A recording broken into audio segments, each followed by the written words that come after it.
Guys, magandang araw. Samahan nyo nga pala ako sa ating vlog ngayon kung bakit naging ganito yung TV ni na ma'am. Kung bakit ganyan or bakit ganun ang naging itsura.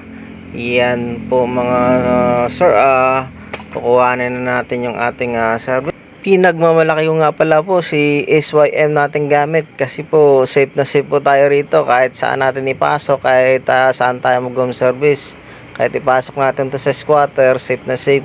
At ito'y hindi nawawala. Ang importante po nakakarating tayo sa ating paroroonan. So SYM baka naman yung ibang mga vlog ko mga sir is umaabot yan ng Antipolo, Morong Rizal, Batangas. Yan po si SYM po. Super hindi naman sa super, matibay rin po talaga siya. At yun pang harabas din, yun panghanap buhay din talaga. Yung nami-maintenance ko lang dyan mga sir, panggilid, gulong, yun lang po, wala pong problema sa makina.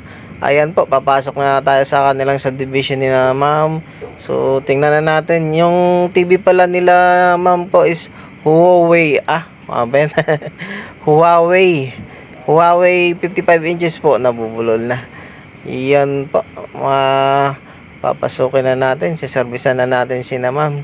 Tingnan natin kung magagawa natin ito. Actually, nagawa na nga na po Yan po ang issue mga sir. Common issue sa TV natin kahit anong brand. Yan po, Huawei nila. Merong backlight pag ginaganyan ninyo. Mostly nangyayari din yan sa TCL. Basta po kahit anong brand ngayon. Sa naging cause po, lagi kong na-encounter, naging cause yan lagi is sobra sa settings, naka 100 backlight settings, 100 brightness. Yun po ang lagi natin na-encounter. Mamaya po makikita pa rin natin dyan. Papasukin natin yung kanyang settings na hindi nga tayo nagkamali kasi nga 100, naka 100 nga sila, kaya mabilis na sira. Yun yung isang factor, plus yung nadagdagan yung factor na mainit na klima ng bahay. Kasi po 40 to 45 degrees lang po yung kaya nilang yung ng TV po, ang kaya ng temperature ng TV. So yun nga po kahit i-search nyo po yun sa Google, yan po, napakalaki tayo at hindi pa nagawa ng ibang technician, meron pang silyo. So napakalaki. So mga ganitong estado mga sir is 80% to 90% natin magagawa.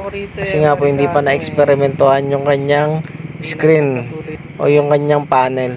So yun nga po binuklat natin dyan. So binaklas natin yung kabilang flex. Yan po, laki sa laki po, may nakuha pa tayong magandang signal. Kasi po mga sir, pagka yung dalawang signal na yan is may tama na, yan po, kung kabilang signal is blank image na rin, blanco na rin, may guwit-guwit, wala na po tayong pag-asa, is panel na po talaga sira nun. Hindi, not worth it po na ipagawa pa pag panel, kasi nga po may lifespan din yung backlight. Next sira po is backlight naman. So yun, at sa awa po ng Diyos, nag-success tayo yan. Yun nga po, inihipo-hipo natin, mainit talaga yung IC dyan. So yun ang ginawa natin dyan mga sir. Yung IC niya. Pagkatapos natin tinrabaho niyan, na kinancel natin yung shorted, at hindi ko po yung tinuturo sa ibang at napakahirap po yan i-DIY, lalo pag nasisira yung panel. Yan to, siningit ko lang yung mga ganong salita ba.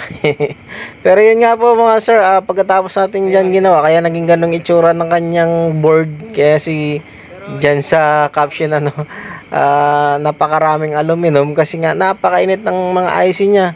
Gawang nag-short yung dati, yung nag-short yung IC kasi nga po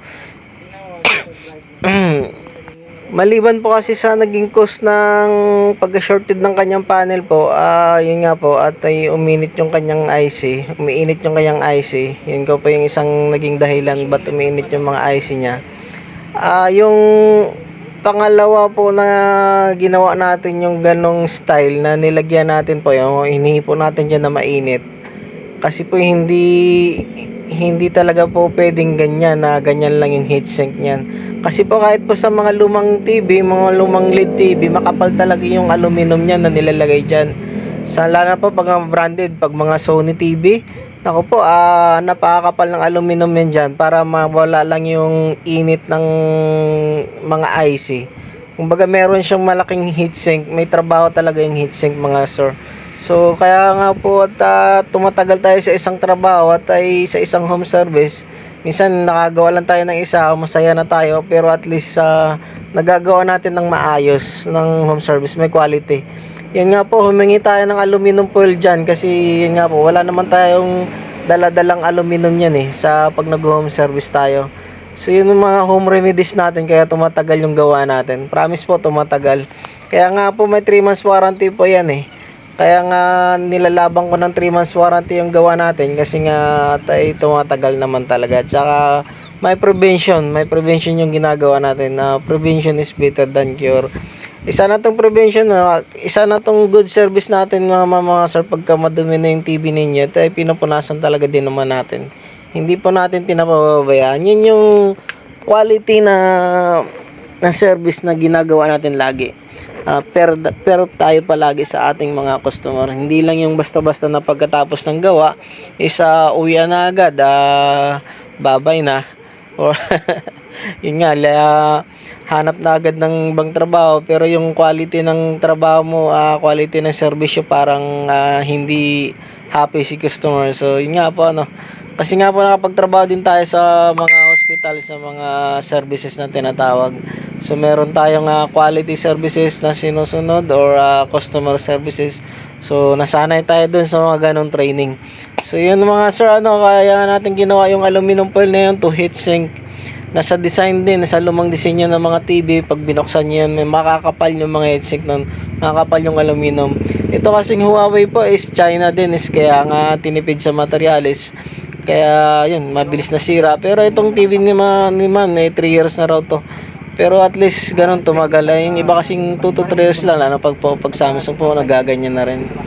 So yun mga sir, sa gusto pa po magpagawa, mga sir, nag-service po ng NCR tsaka Calabarzon po. Ayun po mga sir. Ayun, paki-follow na lang po ng aking page tsaka paki-subscribe po ng aking YouTube. Maraming salamat po mga sir. Ayun. Nung pumunta nga tayo dyan sa settings mga sir, nakasagad nga yung brightness niyan. Kaya in-adjust na rin po natin. Lagi po natin ginagawa yan. Kaya lalong tumatagal yung TV natin. Ay lalong yung tumatagal pala yung gawa natin.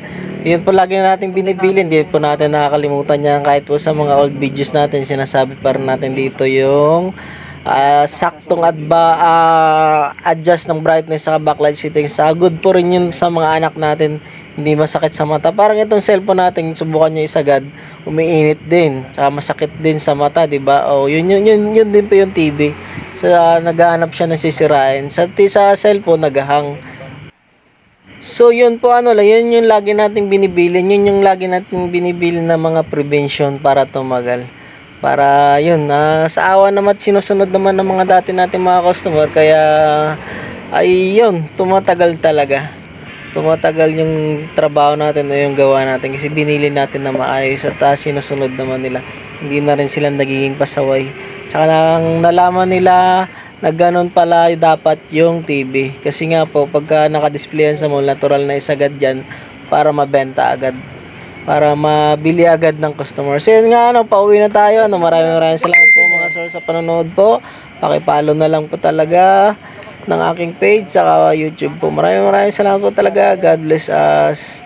Ayan po, pauwi na tayo dyan. Sa lang pala ito yung naservisan natin sa Molino, Bacoor, Amalfi Subdivision.